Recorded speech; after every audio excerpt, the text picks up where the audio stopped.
you're back to seeing, I don't think you are.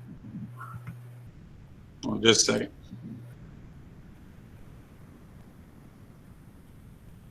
Don't worry, I've done this a few times, but when it matters, I don't have my stuff together, do I? I don't know how to get this on mute. How do you do that? Okay. All right, so hopefully you are seeing the blue screen that's got the top of that sheet. That should look familiar. First things first, I put on Instagram a kind of a silly video today. Man, the kids are turning their work in with no names on them, and it makes things really difficult. This happens also every year with these forms. Names don't get put on them, and then I don't know who they are. So please make sure that the first and last name get on there, because I don't know a whole lot of your kids. So it makes a difference if your name's on there or not. And then it says stop. Please mark if you want to take. So these 4 things happen outside of exploratory classes, but I still have to know if you're going to take them. So if you're interested in art or band, you can mark one of those. We're going to talk about how those get taken later. But advanced math and advanced literature, that actually requires a placement test to be put into. So if you mark either one of those, then that's what you're submitting to. So one thing that I'll share is that on advanced literature, there is a book to read, or before you take the assessment, and it's Augie and me, I believe, this year. And Mrs. Deason is on with us, and she's welcome to jump in and make sure that everybody gets the information that they need. But essentially, with math and literature, you will take an assessment there to see if we can place you in the class or not. So realize that there is a string attached to that. That's not something you can check the box and just come into. Mrs. Deason, do you want to say anything about what was in your form that might be helpful to everybody?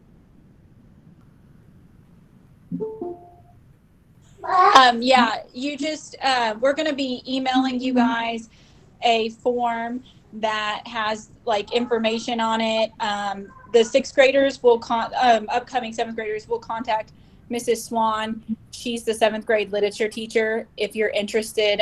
And then it'll have her email and everything. Everything you need to know will be on that we email out. Okay. All right. So here are the exploratory courses that a 7th grader can take. Now, I'm going to tell you to get your ink pen out and mark a couple things out as we go. But one of the things that we're going to try to do is help you understand what each of these classes are, so your child makes a good decision on what they put in there. So I'm going to tell you what they are, and then I'll tell you how to fill in that part of the form. So Family Consumer Sciences is the new fancy name for home ec. So that is home ec class. So they learn to, yes, cook and sew, and we did flower babies last year, things like that. So if your child is interested in that, that's a good one. Geography is exactly like it sounds. I always tease the kids and ask them if they know what that is. Very few of them do. But when I get to have the daytime meeting with the kids, it's kind of fun to kind of mess with them and ask them, because they're a little nervous. I don't get that opportunity tonight. That's okay. Theater, that there's an audition that's attached to that, so it is exactly what it sounds like. So that is your fall play, so that's offered the first semester of the year. Journalism or newspaper, you're writing for the school newspaper, the Central Press. Do so stands for Developing and Understanding Self and Others. That is like a character ed class that Mrs. Swan teaches. It's wildly popular. Lots of kids request that. Typically when I schedule, I have to turn kids away from that because we don't have enough seats. So that's a good one to take. If you get it in your 7th grade year, it's a super good kit. Accelerated PE. So if you are interested in this as a 7th grader, I need you to mark out the word that says full year. Only 8th graders can do that for a full year. I don't know how I typoed that into this one. Probably a copy and paste situation. But accelerated PE is exactly like it sounds. It's not let's roll a kickball out and everybody play kickball. That's not what that is. It's actually a lot of hard work, and there's a lot of like speed and agility training that they do every day. A lot of times when kids come out of the gym for a drink, they're pretty worn out. So it's not something for the faint of heart. So there's a requirement on that you have to be playing 2 sports. And we will take cheerleading, we'll take football, we'll take wrestling, even though that football and wrestling are not school sponsored, we will take those signatures from those coaches. You know, if our kids are showing they're committed to, you know, working towards that, then we're going to give them a shot at it. So the one thing that we don't do in there is weight training. The kids are too young for that, but they do get quite a bit of speed and agility training in that class too. So STEM stands for science, technology, engineering, and math. Very cool class. So a lot of it is kind of making things. So they're going to take things based in science and math, and they're going to create a lot of stuff. And the kids really dig it. Last year was this year I should say, was the first year that we offered it. They didn't know what it was. And once they got in the middle of it, they're pretty excited about it. So I'm going to expect a lot of 8th graders to request that class too, because now they know what it is. Current events is exactly what it sounds like. Mr. Hopkins teaches that class. Local history, you'll see that that's offered for a semester. So Mr. Weaver teaches that. You know, we have a lot of kids take that, even though they're not for sure when they start what it is. If you enjoy reading for pleasure, that's a good class. They read Bloody Williamson. They look a lot of local documentation about the history of West Frankfort, Franklin County, and Williamson County. So a lot of times kids are pretty shocked at how rich the history is, and they enjoy the class. Digital photography is exactly what it sounds like. We have cameras here. The kids don't have to bring a camera or bring their phone. Show choir, there's an audition hooked to that too. So that's offered in the spring. So the last 2 quarters we'll do show choir. Communications, you can mark that out. That's an old class, somehow found its way onto a new form. Forensics, you know, it is what it sounds like. It's like an investigative science class, and they do try to solve fake crimes. I got to be one of the hostile witnesses to in one of the cases this last year. It was a lot of fun. The kids, this was the first year we offered it. The kids now know what it is, so I think that one's going to take off in popularity too. And then online resource is simply internet class. So they'll learn how to use their Google Suite. They do a lot of those things in depth. I know at 6th grade, Mr. Marks does a good job of getting the kids ready for that. And Mr. Berry really just tries to build on what he's doing. So we have a lot of kids that take that class because they get a chance to create and do some different things. All right, so if you look down the bottom half of that page, this is where the rubber meets the road, so to speak. So obviously, I'm not going to be able to put your schedule together in the order that's on the form. So, you know, it's probably going to look a little different. If you put do so first quarter and you got a third, hey, you got it. So don't worry about it. That's just to kind of help me go down the thing. One thing that when you put your classes in here is realize if you take local history, you're taking up 2 quarters. If you're taking theater, you're taking up the first 2 quarters. If you're taking show choir, you're taking the last 2 quarters, because we change every 9 weeks. So what would happen is first quarter, let's say you have digital photography, in October you would switch to, let's say if it's do so, second quarter. So you could potentially have 4 different classes during the first hour for the school year. So when you put those in, think hard about what you want to put in there. But for 7th graders, one thing that I'm going to make sure that I tell you is to make sure that you put something in the alternate classes spot, because you may not get your request that first time. You might have to take something your 8th grade year. So let's say in your top 4, I couldn't give you digital photography. You know, make sure that you have a couple of choices in your alternate classes, so I know what to put in there that you can kind of settle for until you get to take the class that you want next year. So make sure that you put alternate classes in there.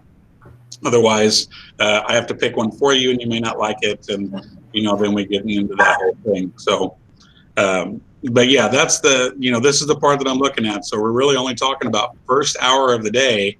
It's a lot to think about and a lot of effort. But this is the exploratory piece was something that we didn't have when I got here. We wanted to kind of add elective classes. Our parent group was super instrumental in helping kind of come up with ideas for some of those classes, and it worked out really well. So, electives are really important to us. So it does take a little bit of thought. I'm going to tell you kids, if you're listening, Don't pick stuff because your friends are in there. Pick something because you're interested and you maybe want to learn a little bit more about it. This is your chance to get out of the normal 3 R's right of school. So you get to do something with a little bit more focus. So choose wisely on those. So like I said, you may not get everything that you requested. So let's make sure that we know why that happens. So 8th graders get scheduled first. Okay, so kids, if you're listening, we have a joke, you know, with our 7th graders every year. I always say, hey, the best thing about being a 7th grader is eventually you'll be an 8th grader, and you get to be in first in line for stuff. So 8th graders get scheduled first. So if they take up all the seats in journalism, then you'll have to take it the next time around. So that is one reason why you may not get one of those classes. Another reason you may not get exploratory classes is if you historically struggle with completing homework, we're going to put you in study skills class to help you finish homework. So it's in your best interest to kind of stay on top of things and do the best work that you can, so you actually get to do an exploratory. Because we don't want to sacrifice a required math class, let's say, just so you can have photography. We'd rather sharpen your skills and get you better and, you know, prepared for math. Students identify as needing additional help with math or reading, may be placed in math lab or reading lab during the school year. So that would be another reason why you might lose an exploratory class. So if our teachers are noticing that maybe little Johnny has trouble decoding words, or their fluency is really slow compared to other kids at that grade level, we're probably going to pick them up and find a way to help him with those gaps. So those are 2 different things. So kids that struggle with organization, getting homework done, will most likely be in a study skills class. Kids that are showing real kind of learning deficits would be in math lab or reading lab, and those would be reasons why you may not get an exploratory class. So if you get your schedule, whenever schedules come out, and it's not what you wanted, there's probably a reason for it. So a typical 7th grade schedule looks a lot like this. So first hour of the day is exploratory classes. So that I mentioned that earlier. That's the same all year, you know. So if you take DUSO, it doesn't move around in the schedule from different hours. It's always going to be first hour.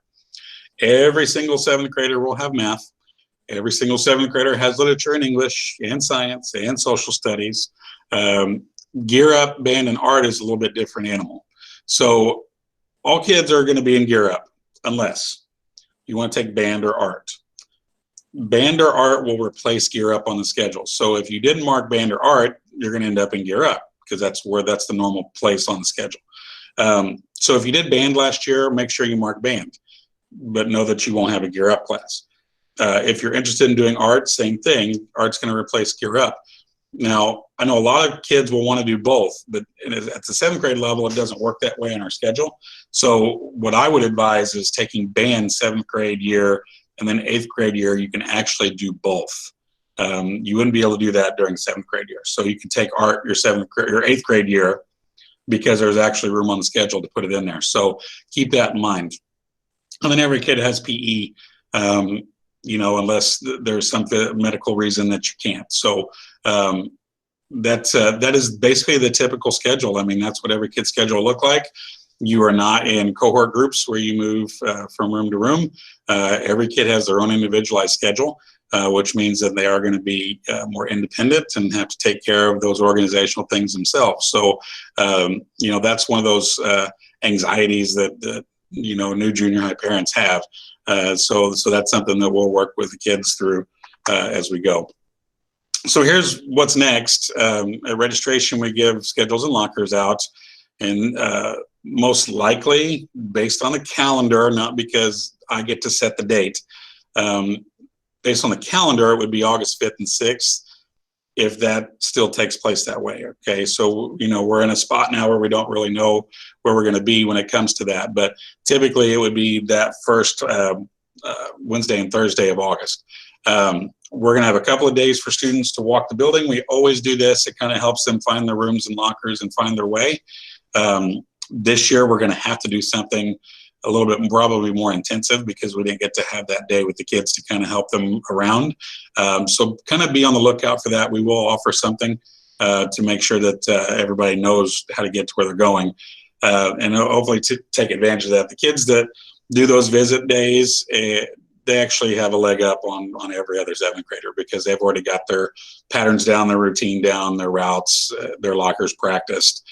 They're ready to go. So when we put that up, make sure that we take advantage of that because it's really helpful for the kids. So let's do some question answering, or well, as best we can. So I'm going to stop sharing my screen. Whoops. And then go back. And then lots of people are wanting admitted while I was away. Okay. So we'll go back to the top. All right. So far. Okay, yeah, volleyball is a school-sponsored sport. So yeah, any sport that's offered by the school is for accelerated PE. So Gear Up, here's what Gear Up is. We got into a federal grant that actually is administered by ISAC. So if any of you guys, you know, when you were in college, remember the acronym ISAC, it's Illinois Student Assistance Commission. They help folks with financial aid and all that good stuff and placement in college. So ISAC does this grant, and what Gear Up is, it's a program that tries to catch kids in junior high, helps them kind of get college and career ready, but not, I don't know how to explain this, not to a fault. So it's open enough to let kids kind of explore a little bit, figure out what they're good at, to find some realism in what's coming their way when they do have their career of their own, or they're going to to college. One of my favorite activities is they do budgeting.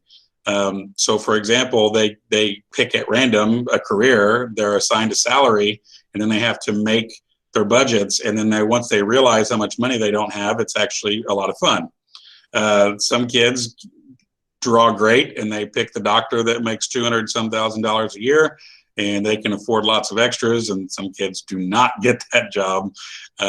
So it's more of a dose of reality for the kids as they go into high school. The research shows that if we catch kids in junior high and start that process, the more likely they are to finish high school and to start some kind of post-high school plan, whether it's college or trade school or whatever. So we're in our 3rd year of that grant of 7. It comes with lots of bonuses, and we're really happy to have it. So so that's what Gear Up is. So when you see that on your schedule, it's pretty, you know, I want to call it, and it's intensive because it's a lot to think about, and kids don't think about it because they don't have to yet. But what the feedback I get from students is, holy cow, I had no idea that worked that way. I can't wait to go to college. I can't wait to do this. I can't wait to do that. So it tends to focus them a little bit on kind of life outside of school. So if you have any vocal questions that you want to ask, feel free to unmute. Mr. Cass, how do you want the course request form turned back in? Well, that's on, go back to the slides, it's on there, but you can turn them back in with your packet work. So when you turn your stuff back into FIS, throw it in the envelope or whatever it is you put in there, and I'll go over, they'll collect them for me and I'll get them. If you just want to email it to me, if that makes you comfortable, feel free, it doesn't matter. Thank you.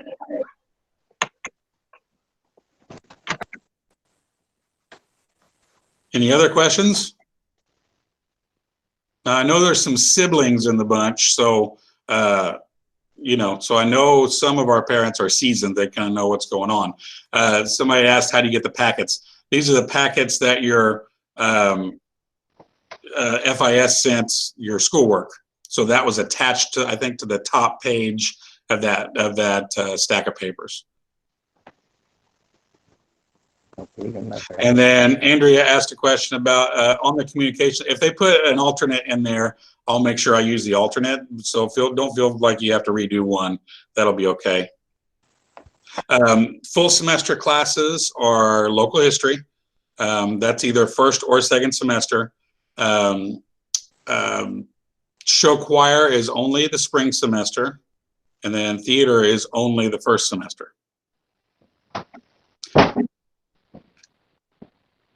Oh, is it okay? So Megan Deason says that's on the online part or packet 2 for FIS. And then registering them, that's just our typical registration in August. So like what you've done every year with all of your kids, it's the same thing. So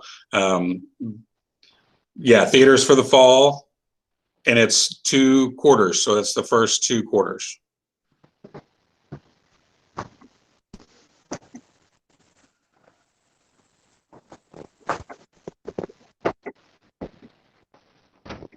All right, so any other questions?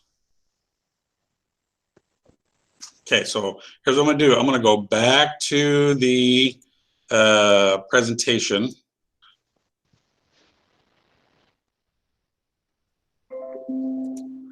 Okay, so before we run off, so again, I'm so happy you guys joined tonight, and we'll share this video with everybody else. Couple things I want to mention. So I always give a plug to the PTA. So we've not always been a PTA. We've been a parent group for many years, my first several years here. And in the last couple of years, we've affiliated with the Illinois and National PTA. So they've done a really good job with that transition, and they're actually gaining a lot of traction with the state organization and making the right moves with those folks. So that's turning out to be a good partnership. So consider joining the PTA. We meet once a month. Some of you folks have already been in our PTA and been to meetings because you have older children. We would love to have you back. You're always welcome back.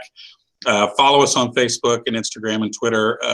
You know, right now the feed's pretty dry. We don't have any kids here and no exciting things going on. So not much to post, but feel free to follow us on those things and you kind of see what we do. You can email me anytime you want with any questions. It's better to answer those questions now than to kind of have a mini freak out mode in August whenever we need something changed or something I didn't know needs to be considered. Feel free to reach out. I'll answer any question you have for me. And then course request forms, just send them back to FIS with your packet work. If you just want to walk them into the front of the building, feel free. We're here 10 to 12 every day of the week. If you want to snap a picture and email it to me, I'll print it off. That's fine too. However you're more comfortable getting it to me is just fine.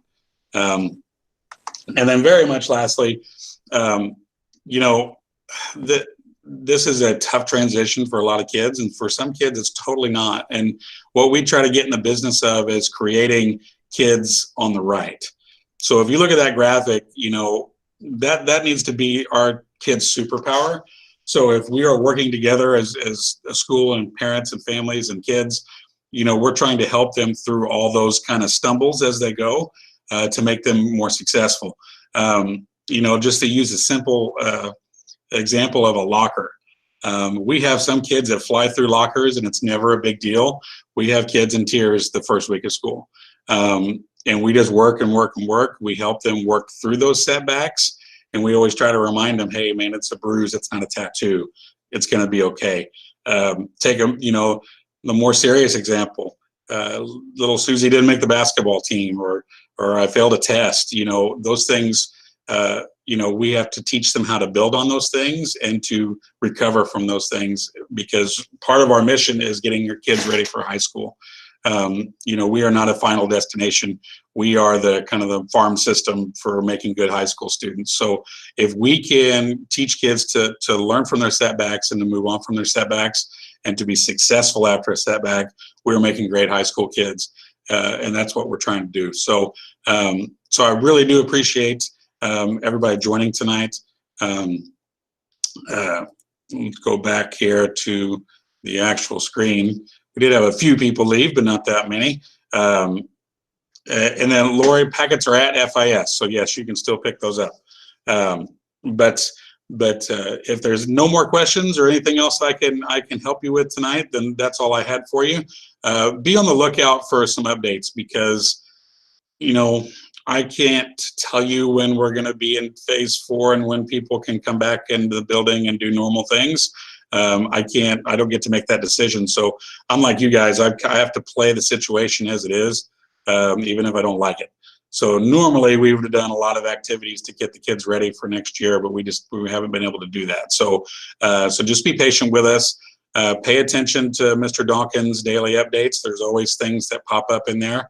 I think on this one there's locker clean out on there too. So if you haven't seen that, make sure that you're listening to the robocalls and if not, reading the voicemail transcription whenever you get done. But the idea is we're going to keep you updated every day. So if there's nothing else, I do appreciate you all being here. And feel free to email me anytime. Someone said they just did. Man, I feel, oh no, Shay emailed Lori. Sorry, I felt special for a second. I thought I got an email already. But feel free to reach out. We'll answer the phone. So there's nothing else. Thank you guys and have a good night.